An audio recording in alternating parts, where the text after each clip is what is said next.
எண்ணும் எழுத்தும் 5ஆம் வகுப்பு சமூக அறிவியல் வேளாண்மை ஒரு சோற்றுப் பருக்கையின் கதை. ஓவியாவாக மகதி. வணக்கம். சோற்றுப் பருக்கையாக ரித்திக் நிவாஸ். வணக்கம். ஓவியாவுக்கு கடுமையான பசி. அம்மா அவளுக்கு தட்டில் சோறு போட்டு கொடுத்தார். ஓவியா சாப்பிட ஆரம்பித்தாள். அப்பொழுது தட்டிலிருந்து சோற்றுப் பருக்கை ஒன்று துள்ளி குதித்து வெளியே வந்தது. உடனே ஓவியா கீழே விழுந்த பருக்கையை எடுத்து தட்டில் வைத்தாள். அது மீண்டும் துள்ளியது. ஓவியா அதை எடுக்க முயற்சி செய்தாள். அது பிடிபடாமல் உருண்டு ஓடியது. என்னடா இது, அதிசயமா இருக்கு என்று வியந்தாள்.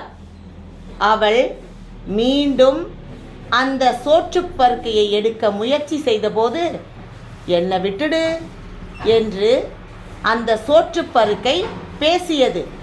அச்சச்சோ, சோறு பேசுது. ஆமா, நான் பேசுவேன். ஏன் நீ மட்டும்தான் பேசணுமா? நான் பேசக்கூடாதா? சோற்றுப்பானையில போட்டு கொதிக்க வச்ச பிறகும் கூட நீ எப்படி உயிரோட இருக்கிற? இந்த மண்ணுக்குள்ள போட்டு மூடி வச்சப்ப கூட நான் உயிரோட தான் இருந்தேன். அச்சச்சோ, மண்ணுல உன்னை ஏன் போட்டு மூடி வச்சாங்க? அத பாப்பா, உனக்கு இதெல்லாம் தெரியாதா? அதெல்லாம் எனக்கு தெரியாது. நீ வளர்ந்த கதையை சொல்லு, நான் தெரிஞ்சுக்கிறேன்.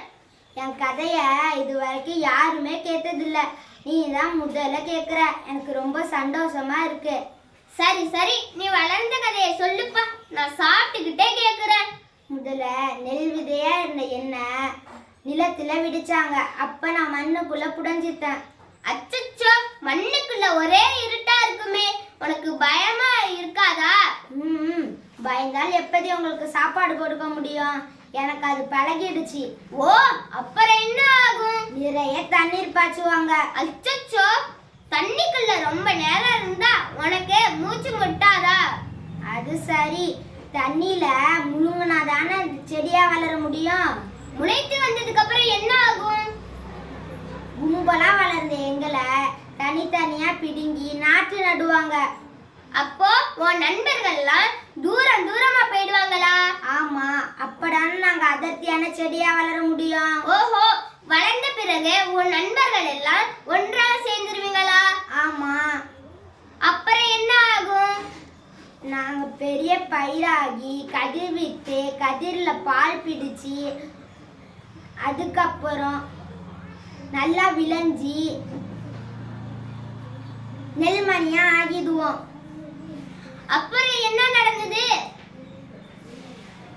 அறுவடை செஞ்சு எங்க நெல்மணிய பிரிச்சு அரிசி ஆலைக்கு வித்துட்டாங்க. அச்சச்சோ, அப்ப உன் சொந்தக்காரங்கள் எல்லாம் பிரிஞ்சிடுவீங்களா? ஆமா. அதுக்கு பிறகு எங்களை வாங்கினவங்க சுடுதண்ணியில போட்டு வேக வச்சு காய போடுவாங்க. அச்சச்சோ, உன்னை சுடுதண்ணியில போட்டப்ப உனக்கு எரிச்சலா இல்லையா? எனக்கு அது பழகிடுச்சு. அப்புறம் என்ன பண்ணாங்க? ஒரு பெரிய மிஷின்ல எங்களை தூக்கி போட்டாங்க.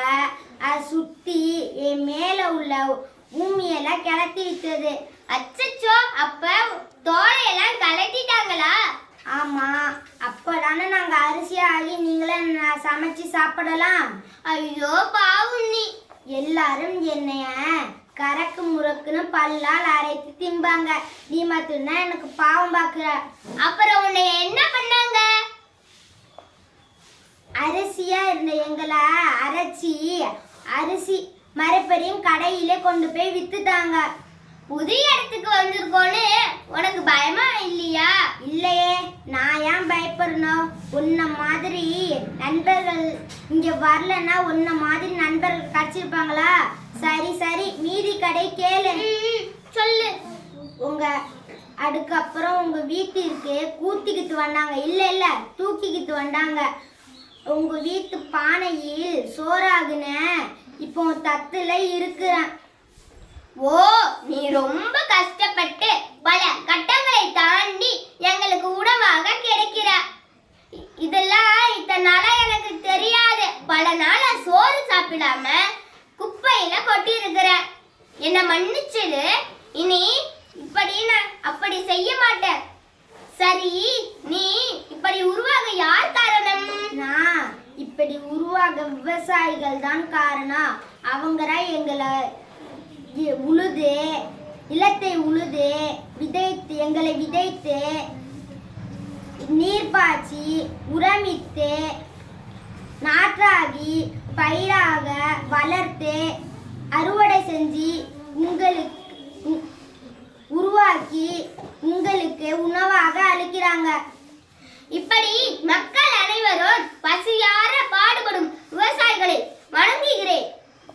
ஓவியாவும் சோற்றுப்பருக்கையும் இப்படியே கதை பேசிக்கொண்டே நண்பர்கள் ஆகிவிட்டார்கள்.